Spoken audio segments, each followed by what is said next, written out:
What's up guys, hope you all are well, welcome back. So about 4 or 5 months ago I posted a video called the best Liverpool XI for the 2016-17 season, and it did extremely well and you guys really enjoyed it. So I thought, why not bring back something quite similar to that but with a bit of a twist, right? So the most underrated XI over the last 10 years, so spanning back to about 2006, right? And like I said last time guys, this is my opinion. So this team and the players I choose, it's my opinion only. So if you guys have anything different or you guys don't enjoy some of the players I chose, please let me know down below in the comments. It does mean a lot. Also guys, remember to smash the thumbs up guys, it really does mean a lot as well. Remember to subscribe and let's get straight into it. So the first name of the team sheet, goalkeeper, you guys might not agree with me on this one, but I'm going Simon Mignolet, okay? You guys will probably be like, Brandon, what are you doing? Simon Mignolet is not underrated. He's a piece of shit. Why is he there? For me personally, I don't think he's as bad as people make out. But the main reason I put him there is that there's no other goalkeepers to even choose, right? So Pepe Reina was not underrated at all. I thought he was extremely rated, highly rated by the club and by the fans. Since then, we haven't really had any keepers except Mignolet and now Enquiries. So, you know, like, who do I choose here? So the most obvious choice then has to be Simon Mignolet. Then at right back, there's only really one choice, okay? Alvaro Arbeloa. He is an amazing professional, legend of the club, a really good player. At right back, I thought he was so underrated. He always did a job for Liverpool, and during Rafa's reign, he was a mainstay, really good going forward, really good defensively, and unfortunately he left for Real Madrid. That kind of led to the beginning of the end for Rafa, and he was like our rock. Back then, Rafa had a solid defensive base and he was at the heart of it. Really, he was at the heart of it, and Liverpool would not have had the success we did without Arbeloa. So for that, Arbeloa has to be right back. Then the first centre back has to be Martin Skrtel. I really feel like he's been underrated. He had a great 8-year stay at Liverpool. He had a lot of highs, a lot of lows, a lot of mistakes as well, but for me he was highly underrated by the fans, highly underappreciated. Really, he gave his heart and his soul to Liverpool, to the badge. He did have a mistake in him, but overall I thought he was so underrated, really did well. And guys, you can't play for Liverpool for 8 years, you know, if you aren't at least good and have some quality. So for that guys, Martin Skrtel has to be my first centre back. My second centre back choice, very contentious, but I think you guys have to agree with me on this one. So Terios Krigiagos. Now you guys will be like, again, Brandon, what are you doing? You know nothing about football. How do you run a huge Liverpool Instagram page? How do you have so many followers? You know nothing. Hear me out, please. Okay, listen, hear me out. Okay, so basically for me, guys, he was signed on a free. Okay, low expectations, and all of a sudden he became a rock that Liverpool needed, right?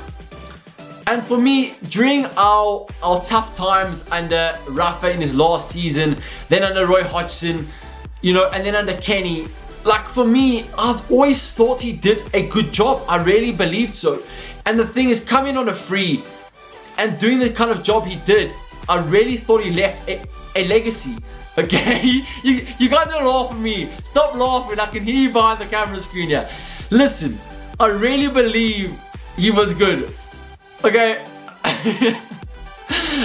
Guys, for me, he was just a rock. I really thought he did really well. Okay, don't laugh. But that's my centre back choice.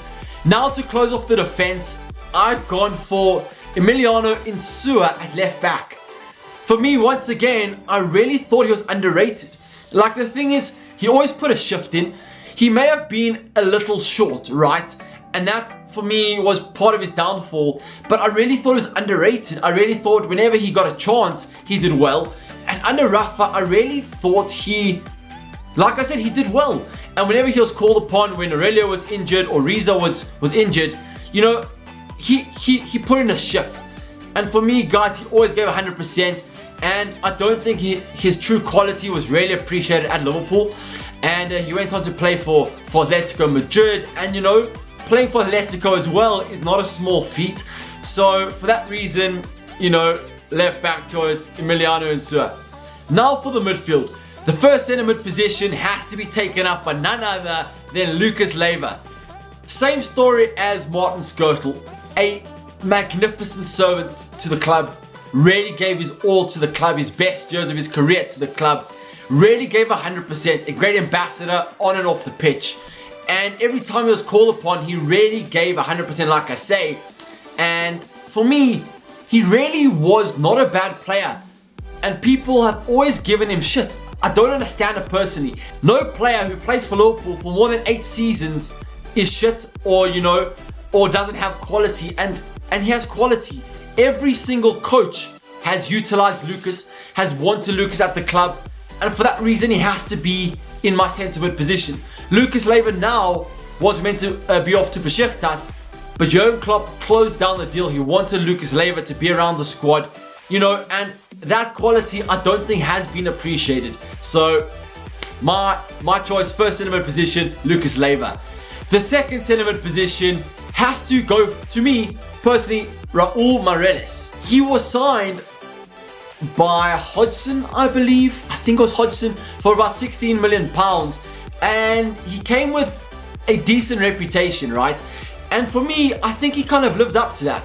I know he didn't quite show off his full ability, but I mean, he had enough quality for Chelsea to come knocking and for Chelsea to sign him, and he had a lot of quality. I think he even won the Champions League with Chelsea, right?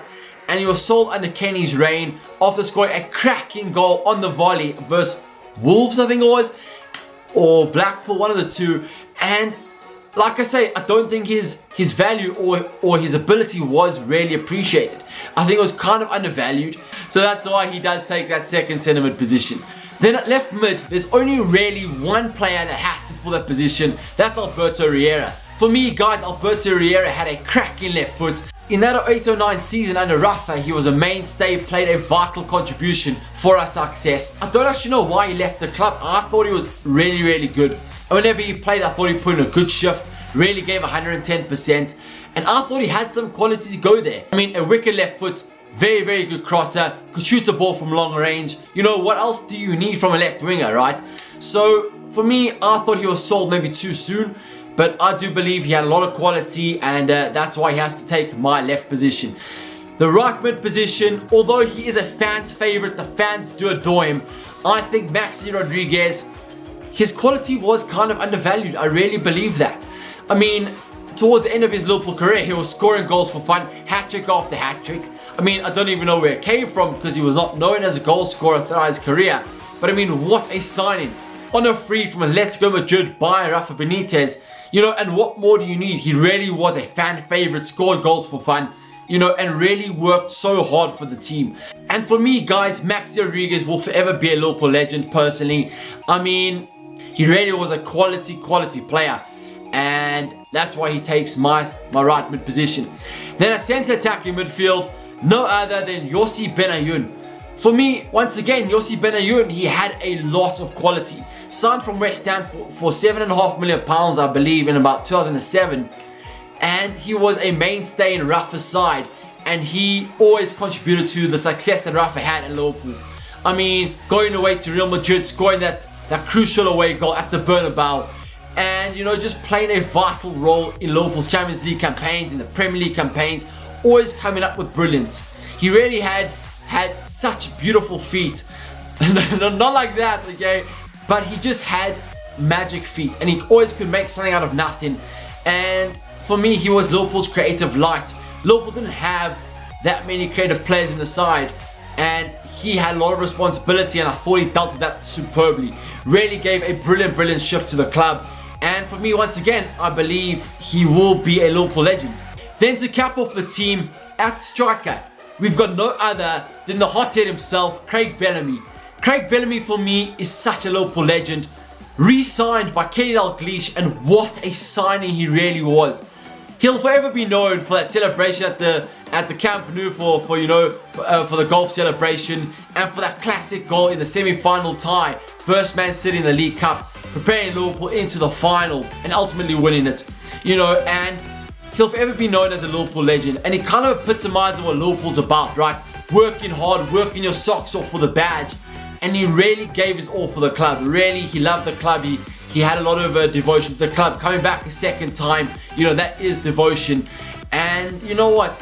At striker, there's no other player that actually can be there. For me, guys, Craig Bellamy is the perfect player there. So that, guys, wraps up my most underrated Liverpool XI over the last 10 years.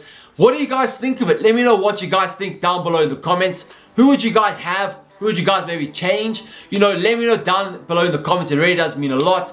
And yeah, guys, thanks for watching again. Remember, guys, to smash that thumbs up button. Remember, guys, to subscribe if you guys haven't subscribed already. And I'll catch you guys again for another video soon. Yeah, cool. Until next time, guys, I will see you guys again soon. Have a good week. Until next time, bye.